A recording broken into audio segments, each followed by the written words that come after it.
Hello everyone, this is Smriti Priya, an academic counselor of careermark.com. Welcome to our YouTube channel Career Mark. तो Bihar NEET UG 2024 round 3 की counselling schedule out हो चुकी है। अगर आपको schedule की video देखनी है तो आप ऊपर आई बटन में जाकर वीडियो देख सकते हैं। आज हम इस वीडियो में बात करेंगे कि कौन कौन से बच्चे राउंड 3 की काउंसलिंग के लिए एलिजिबल हैं और कौन कौन से बच्चे राउंड 3 की काउंसलिंग के लिए एलिजिबल नहीं हैं। तो पूरी वीडियो लास्ट तक जरूर देखें और अगर आप हमारे चैनल पर नए आए हैं तो हमारे चैनल को लाइक और सब्सक्राइब करना ना भूलें। तो अब हम डिस्कस कर लेते हैं कौन कौन से बच्चे पार्टिसिपेट कर सकते हैं राउंड 3 की काउंसलिंग में और कौन कौन से बच्चे पार्टिसिपेट नहीं कर सकते हैं। तो जैसा कि आप जानते हैं राउंड 3 की काउंसलिंग आपकी ऑनलाइन होने वाली है। पॉइंट नंबर 3 में ये बताया गया है कि जिन बच्चों को ऑल इंडिया कोटा में राउंड 2 तक में सीट अलॉटमेंट हो चुकी है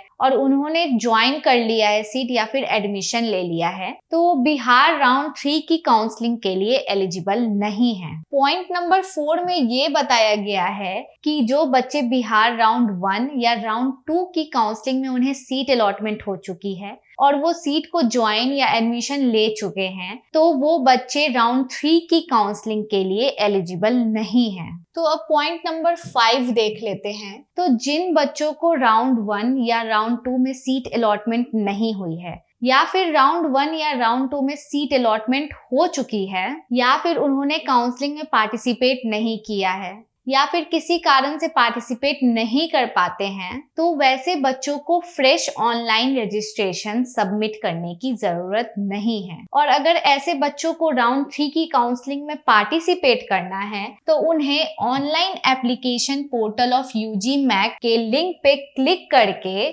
नीट यूजी 2024 एप्लीकेशन नंबर और पासवर्ड डालकर लॉगिन करना है। उसके बाद सबमिट विलिंगनेस की बटन पे जाकर अपनी विलिंगनेस को सबमिट करना है। और ऐसे बच्चे अगर पहले से फिल की हुई डेटा को एडिट करना चाहते हैं तो सबमिट विलिंगनेस के पहले अपनी डेटा एडिट कर सकते हैं। डेटा एडिट करने के बाद अगर एक्स्ट्रा काउंसलिंग फी अराइज होती है तो बच्चों को उसको पे करना है। उसके बाद ही वो सबमिट विलिंगनेस में पार्टिसिपेट कर सकते हैं। या फिर डेटा एडिट करने के बाद अगर एक्स्ट्रा फी या सिक्योरिटी डिपॉजिट अराइज नहीं होती है, उसके बाद वो सबमिट विलिंगनेस के बटन पे क्लिक कर सकते हैं।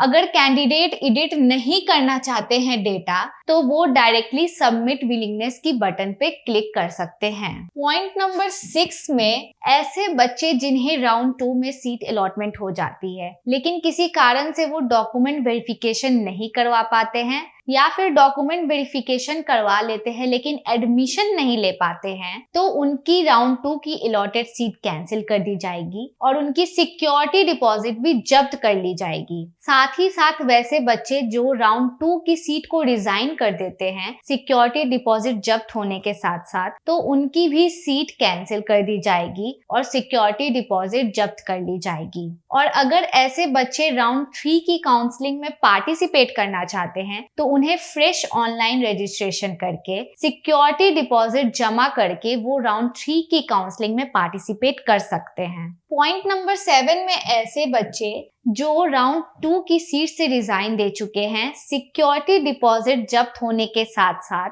तो उनकी पहले की चॉइसेस नल और वॉइड कर दी जाएगी और उन्हें फिर से अपनी चॉइसेस फिल करनी पड़ेगी। लास्ट पॉइंट में हमें ये बताया गया है कि ऐसे बच्चे जिन्होंने राउंड 2 के समय अपग्रेडेशन में यस चूज किया है राउंड 3 की काउंसलिंग के लिए और अपनी राउंड 2 की सीट रिजाइन भी नहीं की है, तो उन्हें राउंड 3 की काउंसलिंग के लिए विलिंगनेस देने की कोई जरूरत नहीं है। और ऐसे कैंडिडेट को पहले से फिल की हुई डेटा एडिट करने की फैसिलिटी नहीं दी गई है, लेकिन वो अपनी चॉइसेस को मॉडिफाई तो कर सकते हैं लेकिन अपनी चॉइसेस को डिलीट नहीं कर सकते हैं। अब बात कर लेते हैं राउंड 3 के लिए। तो ऐसे बच्चे जिन्हें राउंड 3 में सीट अलॉटमेंट हो जाती है लेकिन वो किसी कारण से डॉक्यूमेंट वेरिफिकेशन नहीं करवा पाते हैं और एडमिशन नहीं ले पाते हैं, तो उनकी अलॉटेड सीट कैंसिल कर दी जाएगी और उनकी सिक्योरिटी डिपॉजिट भी जब्त कर ली जाएगी। साथ ही साथ वो लोग लोग एलिजिबल नहीं होंगे स्ट्रे वैकेंसी राउंड की काउंसलिंग के लिए। ऐसे ही अपडेट्स के लिए हमारे साथ जुड़े रहें हमारे यूट्यूब चैनल कैरियर मार्ग पे। Thank you so much for watching. See you in our next video.